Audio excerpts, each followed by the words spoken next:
Рамазан өзі бір айға созылады. Адам бір нәрсені қайта-қайта жасаса, оған әдеттенеді.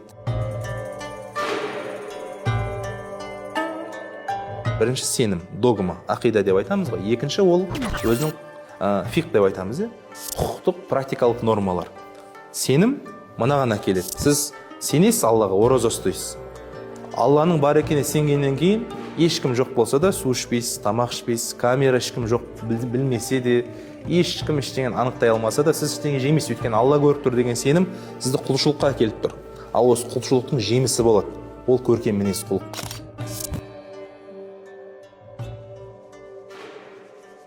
Ол бүкіл жағдайын қамтиды. Сіздің ата-анаңызға деген қарым-қатынасыңыз, балаңыз тәрбиелеуге, әйеліңізге, күйеуіңізге, бүкіл қоғамға деген қарым-қатынасыңыз, оның бәріне ораза әсер ету керек. Құранда өзі метод сондай. Мысалы, Құран айтады, намаз оқы, зекет бер. Намаз оқысақ не болады Аллахым десе, Алла Тағала басқа аятта намаз арсыздық пен жамандықтан тыяды дейді.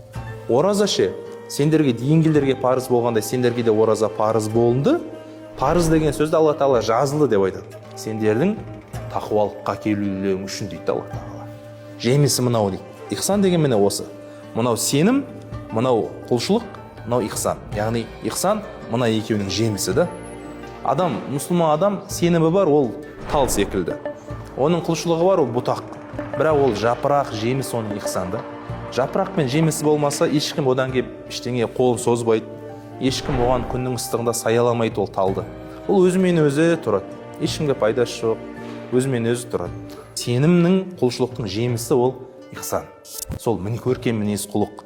Адамдарға деген қарым-қатынасыңыз, өзіңізді өзгертуіңіз, ораза соның бәрін әсер ету керек. Сол себеп жастарға айтарым, осы жемісті бойларыңыздан көру керек. Құлшылықтың өмірдегі қабыл болғандығының белгісі сол да. Жемісті көруді өмірде.